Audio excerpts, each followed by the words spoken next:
In example 3, we want to find all solutions of 2 cosine squared x minus sine of x minus 1 equal to 0, and we're working on the interval from 0 to 2 pi. What we want to notice is that this looks like something we might be able to factor. We have something squared set equal to 0, but what's happening is that the cosine and the sine are not the same trig function. You can't factor if these are different. But what we could do is we could use Pythagorean identities to get one trig function the same as the other. If you notice, cosine and sine go together in a Pythagorean identity, and that Pythagorean identity is sine squared x plus cosine squared x is equal to 1. Notice that in our identity, they're both squared, which means looking at cosine squared versus sine x, which one can we change in terms of the other? You can only change the one that's squared, as that is the only one that's in the Pythagorean identity. So we are going to go ahead and just change the cosine squared x.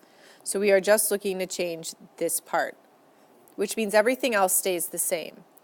So the 2 is still there, and then instead of cosine squared x, using my identity, cosine squared is the same as if I subtracted the sine squared over, which is 1 minus sine squared x.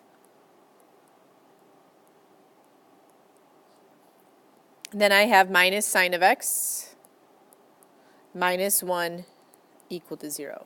So again, the only thing that I changed is I changed that cosine squared x to 1 minus sine squared. Now I have the same trig function. So next I'm going to go ahead and distribute the 2. And I have 2 minus 2 sine squared x minus sine of x minus 1 equal to 0. Then I can go ahead and combine like terms. So I have a positive 2 and a negative 1. So I get negative 2 sine squared x minus sine of x, and then 2 minus 1 leaves me with just a plus 1 equal to 0. Then I can look to factor this. Now, factoring with a negative leading coefficient is harder than factoring with a positive leading coefficient. So you have two options here. One, you can divide everything by negative 1. So whatever you do to this side, you could also do to that side. But 0 divided by negative 1 would still leave us with 0. Or you could add this over to the side, add the sine x over, and subtract the 1 over. Both things work. You're essentially doing the same thing. I'm just going to go ahead and divide everything by negative 1. So this becomes a positive 2 sine squared x, a positive sine of x, and a negative 1, still again equal to 0, as 0 divided by negative 1 is still 0. Then I'm looking to factor this. So I have my parentheses. You can use the guess and check method. If you do that and factor it correctly, you get 2 sine of x minus 1 times sine of x plus 1. If you need help factoring, let me know and we can go through a little mini brief factoring lesson.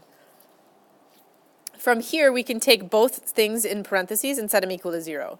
So we have 2 sine of x minus 1 equal to 0, and sine of x plus 1 equal to 0. If we start with this one, we're going to add the 1 over and then divide by 2. So we have the sine of x equal to positive 1/2.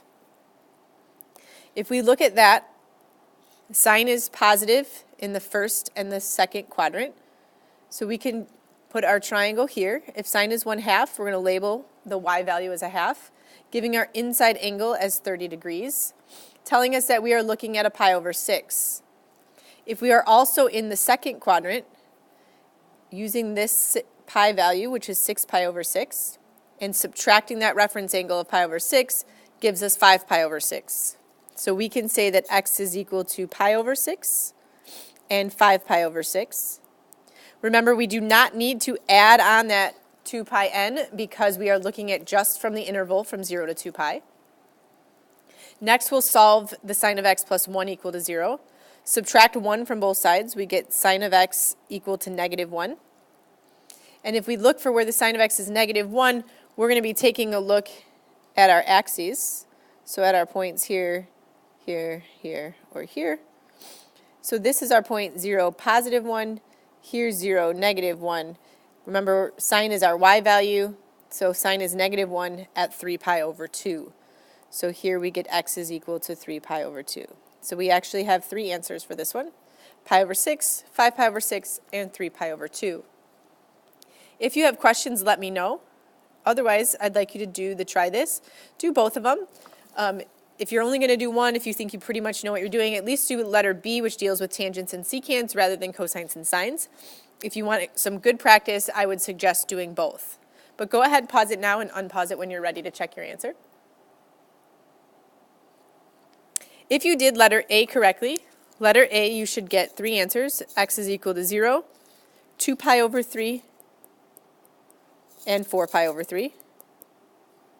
And if you did B correctly, you should get x equal to 0, pi over 3, and 5 pi over 3. Let me know if you have questions on either one.